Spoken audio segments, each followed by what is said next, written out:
Hello guys, welcome back to Nelson Talks Football.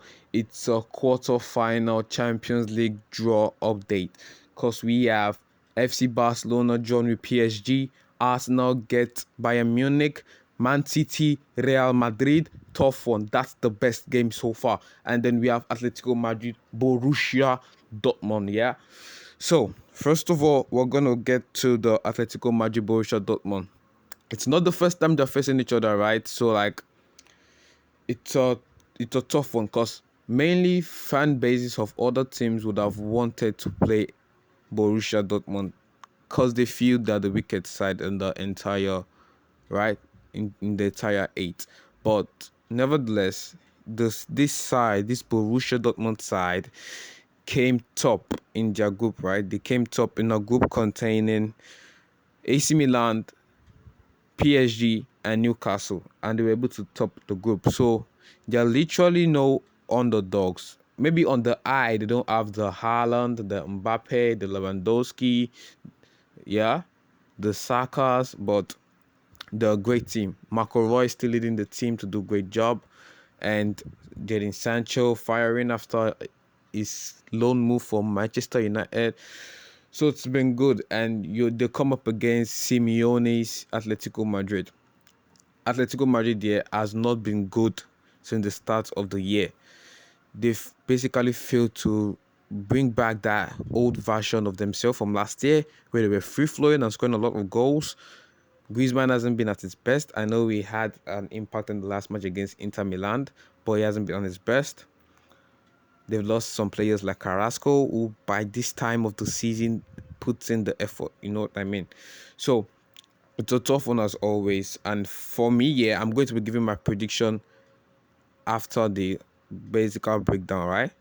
For me, yeah, I do think Borussia Dortmund go through. Simeone and Atletico Madrid head back to Spain to watch the rest of the competition.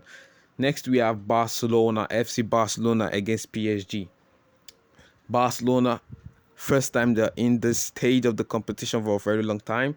They failed to get past the group stage and the round of 16 over the past 3 years or 4 years. I think that's the duration.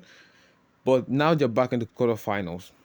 They're yet to play. Okay, I think the match against Napoli at the Montjuic Stadium was very convincing. They deserved to go through. But this season, Barcelona has always been shaky right from the start of it.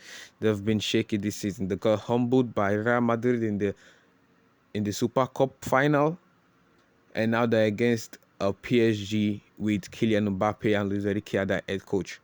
Some Barca fans will call Luis Enrique a betrayer because this is the last person that expect to take the PSG job, right?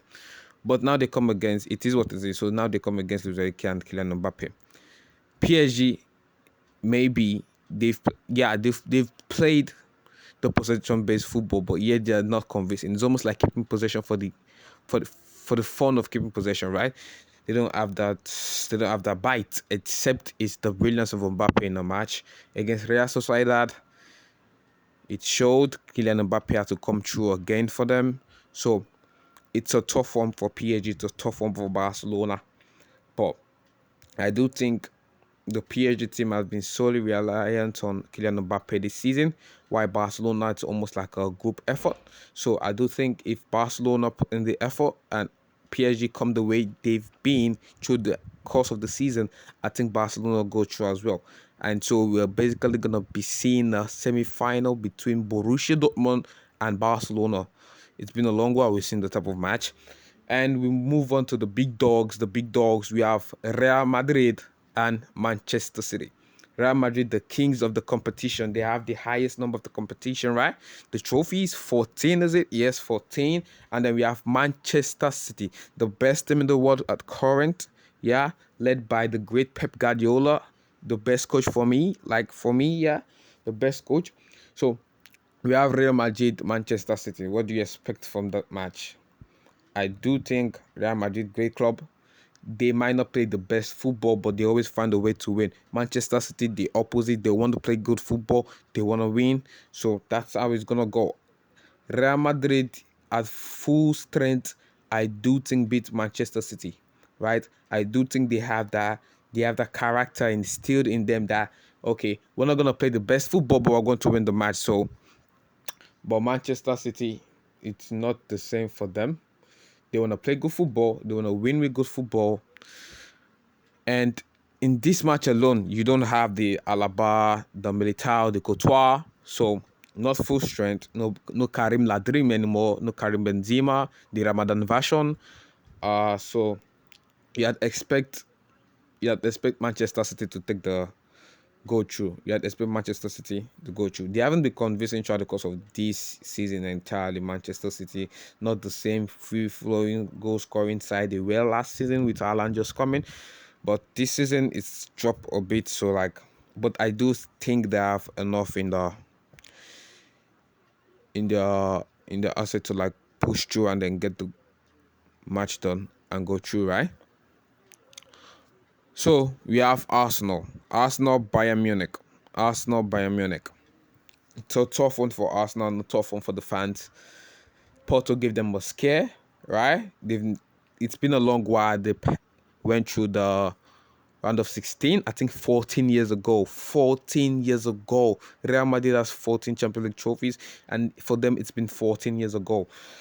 So, what do I expect from the match? I do think Arsenal has a chance.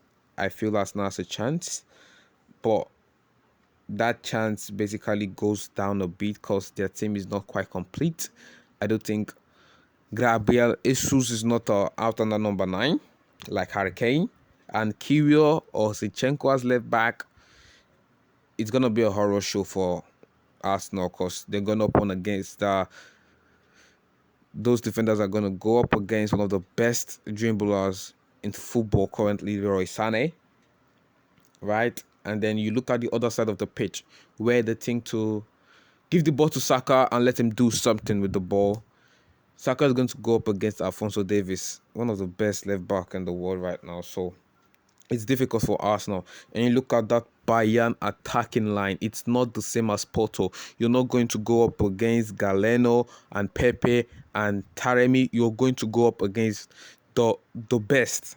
You have Harry Kane, you have Thomas Muller, you have Musiala, you have Coleman, you have Sané, you have Matis Tels. It's a lot of quality in that Bayern Munich front line. And also the defense, the gold right in the defense as well. So Arsenal is going to have a tough game. And I do think if it was the other way around, in basically the Allianz Arena, then the Emirates, Arsenal do have a chance. But in this, I've got to go Bayern Munich to go through. And then we have a semi-final of Bayern Munich versus Manchester City. So let me know your thoughts down in the comment section. Like and subscribe. See you later, guys.